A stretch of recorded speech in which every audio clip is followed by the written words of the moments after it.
Welcome to this explainer. Have you ever stared at your phone, looked at all those thousands of apps, and thought, man, I'd absolutely love to build a tech business, but I literally have zero idea how to code? Well, you are definitely in the right place. Today, we're breaking down a highly structured, totally doable strategy to break into the mobile app market without needing to be some kind of software developer genius.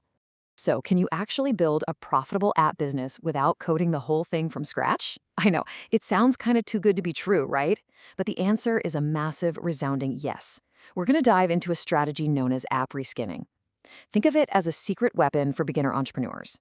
It basically lets you bypass that notoriously brutal learning curve of software development, meaning you can jump straight into the fun part, the business and marketing side of the tech world. Okay, let's dive right into this. Here's our game plan for today. 1. What exactly is app reskinning? 2. Finding a profitable idea. 3. Customizing your app template. 4. Publishing and making money. And finally, 5. Growing your app business. All right, let's kick things off with section 1. What is app reskinning? So what are we actually talking about here? An app reskin is basically when you take a legally licensed app template and customize it. You're swapping out the design, the colors, the icons, the name, and maybe tweaking some features to create a brand new, unique product. And I really want to emphasize this right out of the gate. This is absolutely not about illegally copying someone else's hard work. No way.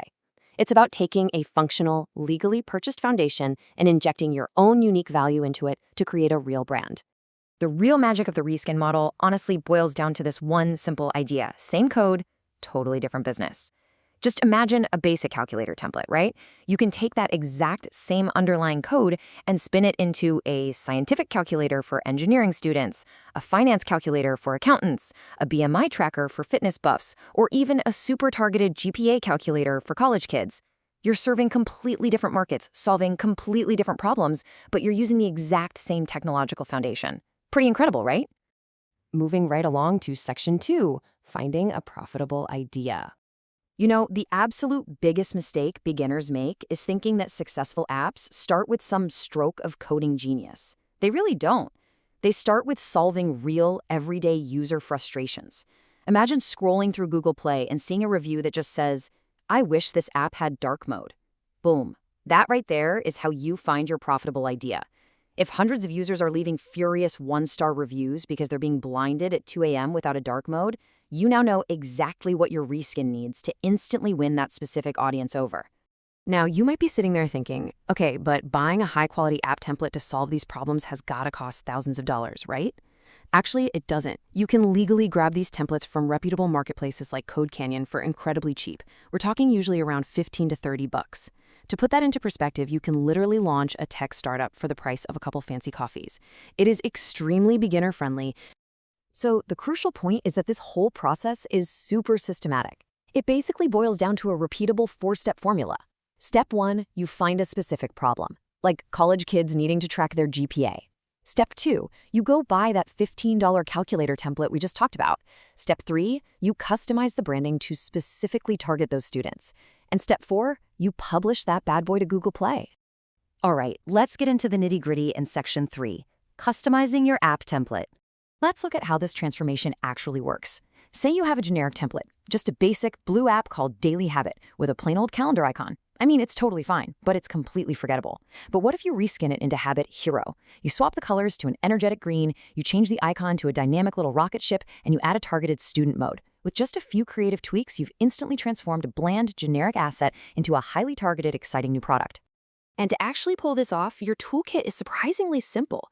Seriously, it's not overwhelming at all. You'll use Android Studio for the actual app customization, and don't panic, you only need to learn the absolute basics here, just changing colors and text, things like that. Then use Canva to whip up your graphics, head over to GitHub to hunt down open source templates, and leverage ChatGPT to help write some really engaging app-style descriptions. And that's it. That is your entire tech stack to get the job done. Which brings us to the really fun part. Section 4, publishing and making money. So how do we actually get paid? Well, the absolute most accessible way for beginners to monetize is by plugging in Google AdMob. There are 4 main flavors of ads you can run. You've got banner ads that just chill at the bottom of the screen, interstitial ads that pop up between screens, rewarded ads where a user voluntarily watches a video to unlock some premium feature, and native ads that blend right into your app's content. Once you've got this set up, it essentially generates passive income every single time a user opens and interacts with your app. But hey, to get those ad views, you actually need downloads, right? And that requires App Store optimization, or ASO for short. Think about it. If you just name your app Calculator, you are absolutely going to get buried on page 100 of the search results. Nobody is ever going to find it. But if you name it GPA Calculator for Students, you are naturally weaving in the exact keywords your target audience is already searching for. It is such a simple little tweak, but it drastically improves your organic, free downloads. Now for the big picture. Section 5. Growing your app business.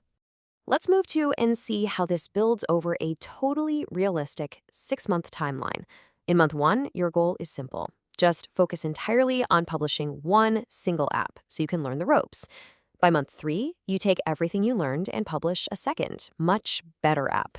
By month 4, you're building a nice little portfolio of maybe 5 apps spread across different niches.